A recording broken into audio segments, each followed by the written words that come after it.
House Resolution 535, resolution commending David Ray Ritcheson, a survivor of one of the most horrific hate crimes in the history of Texas, and recognizing his efforts in promoting federal legislation to combat hate crimes. Pursuant to the rule, the gentlewoman from Texas, Ms. Jackson Lee, and the gentleman from Indiana, Mr. Pence, each will control 20 minutes. The chair recognizes the gentlewoman from Texas. Speaker, I ask unanimous consent that all members have 5 legislative days to revise and extend their remarks and include extraneous material on the bill under consideration. Without objection. Speaker, I yield myself such time as I may consume. Gentlewoman's recognized. Mr. Speaker, it is with celebration and recognition that I rise today to honor and pay tribute to David Ray Ritcheson, first 17 and in the loss of his life only 18, yet an American hero, a teenager who experienced harshness in his life, but yet out of his courage, tenacity, and spirit, we stand here on the floor of the House today.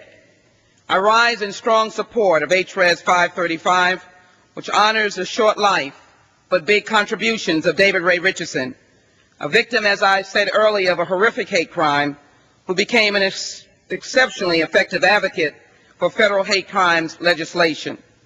Over the years, I've been privileged to take the floor many times to speak on behalf of my constituents and those who live in the greater Houston, Harris County area. On those occasions, my heart has filled with joy in the knowledge that so many people entrusted me with the honor of giving notice to their hopes and aspirations.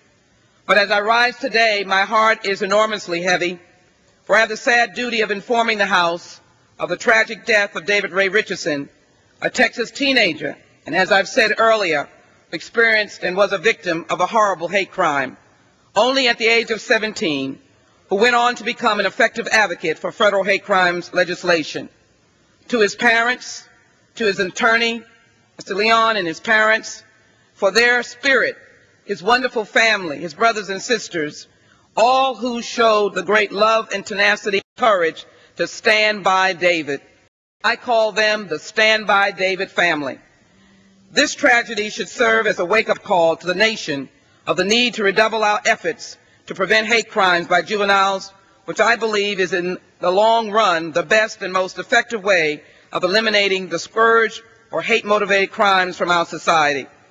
I've long believed, and research confirms, that if a person does not acquire a proclivity to hate as a juvenile, he or she is not likely to be motivated to commit crimes out of hate as an adult. But once a child or juvenile has learned to hate, it is a short step to learning and liking to act out of hatred. We will have, I hope soon, coming to this floor, a bill named after David. Many in the community have asked that the H.R. 1592, the Local Law Enforcement Hate Crimes Prevention Act of 2007, be likewise named after him. You wonder why.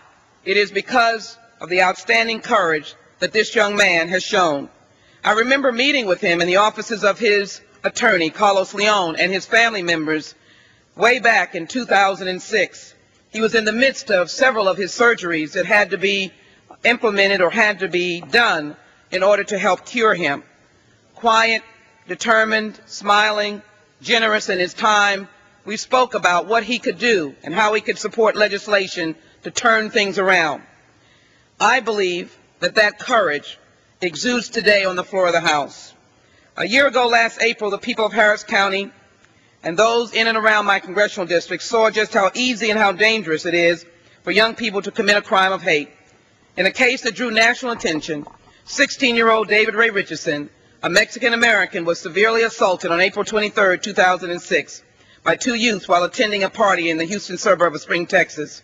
One of his teen attackers, a skinhead, yelled ethnic slurs and kicked a pipe in an inappropriate place, severely damaging his internal organs and leaving him in the hospital for 3 months and 8 days, almost all of it in critical care, for the supposed crime of allegedly kissing a white girl. This Hispanic young man was punched unconscious, kicked in the head, suffered 17 cigarette burns, sadistically inflicted, that still scar his body. His assailants poured bleach on his face and body and then assaulted him with a pipe taken from a patio umbrella. He was left lying unconscious and unattended in a backyard of a house for more than 8 hours. He's endured more than 30 operations to restore his appearance, regain the nominal use of his bodily functions.